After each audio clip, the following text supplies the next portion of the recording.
Assalamualaikum warahmatullahi wabarakatuh. Perkenalkan, nama saya Syafira Azara dengan nomor NPM 2384 20 dan Rita Sari dengan NPM 2384 20 2004. Di video ini kami akan mempresentasikan proyek UAS pemrograman data science yang kami miliki berjudul Prediksi Diagnosis Kanker menggunakan algoritma random forest dan streamlit.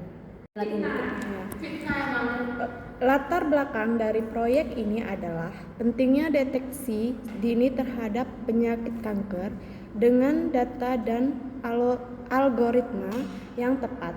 Kita bisa membantu proses diagnosis secara lebih cepat dan efisien. Tujuan dari proyek ini adalah membangun model prediksi untuk mengetahui kemungkinan seseorang terkena kanker berdasarkan data kesehatan pasien. Manfaatnya, model ini bisa membantu proses screening awal di dunia kesehatan.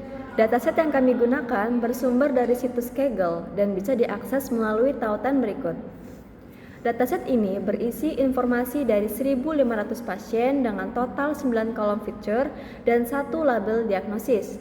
Beberapa fitur yang ada di dalam dataset antara lain: yang pertama age, usia pasien; kedua gender, jenis kelamin 0 untuk laki-laki, 1 untuk perempuan; BMI, indeks massa tubuh; smoking, status merokok; genetic risk, yaitu resiko genetik terhadap kanker terdapat rendah, sedang, dan tinggi; physical activity, yaitu aktivitas fisik mingguan; alcohol intake, yaitu konsumsi alkohol; kanker history, yaitu riwayat kanker sebelumnya; dan diagnosis label target, yaitu 0 tidak ada kanker dan 1 ada kanker.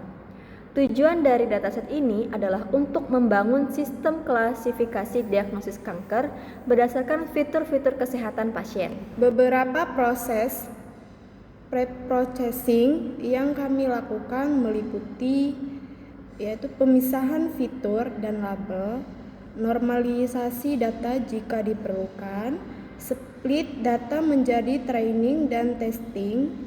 Kami juga menggunakan visualisasi tambahan seperti heat map untuk melihat korelasi antar fitur dan grafik distribusi untuk memahami sebaran data. Tools yang kami digunakan di tahap ini yaitu Pandas, Shapeboard, dan Matplotlib. Kami menggunakan algoritma random forest classifier. Random forest yang dipilih karena mampu menangani dataset dengan banyak fitur dan bisa mengatasi overfitting lebih baik dibandingkan pohon tunggal. Model yang kami latih mencapai akurasi sebesar 92,33% dengan hasil evaluasi sebagai berikut. True positif, yaitu sebanyak 97 pasien kanker yang benar terdeteksi kanker. True negatif, sebanyak 181 pasien sehat yang terdeteksi sehat.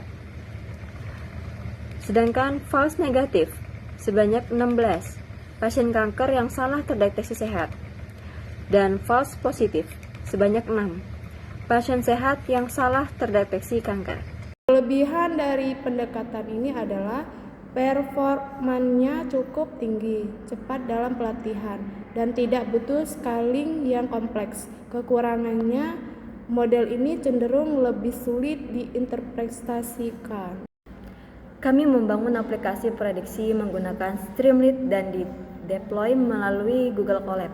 Aplikasi ini memiliki form input yang memungkinkan pengguna memasukkan data seperti usia, jenis kelamin, status merokok, BMI, dan lain-lain setelah menekan tombol prediksi.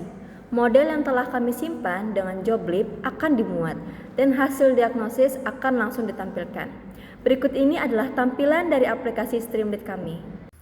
Aplikasi prediksi kanker, prediksi diagnosis kanker pasien.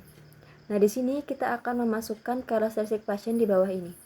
Misalnya contohnya adalah pasien wanita, seorang ibu rumah tangga yang memiliki usia 50 tahun.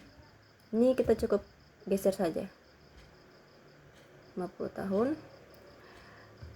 Kemudian BMI-nya, indeks massa tubuhnya, yaitu berat badan dibagi dengan tinggi badannya meter persegi, maka diperoleh 20,81.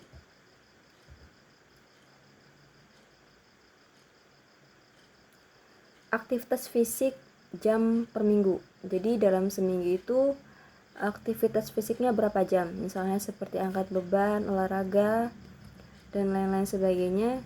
Misalnya 3 jam dalam seminggu. Dan konsumsi alkohol berapa unit per minggu?